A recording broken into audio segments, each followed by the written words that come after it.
en un espacio en donde pues yo no quiero usar el nacionalismo, no quiero usar estos temas de romantizar el pasado indígena, sino es algo en donde pues los indígenas pasan el racismo, el desenfranquizamiento, Ujú. todas estas cosas, ¿verdad? Y ya de ahí, la cosa más importante de todo esto era en cómo crear un mensaje, cómo crear las preguntas necesarias para visibilizar, ¿no? La conversación.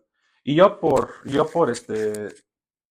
porque te digo, las personas que sí me dieron la barda, no era ninguna organización de gobierno, Era sino privado era completamente. privada, era completamente privado. Pero pues la vía pública es muy ocupada en la 26 y la Millar. Ah, Hay puestos, hay cosas como acá, sí. muchos puestos y todo eso, y pues ya las personas mirando que está pintando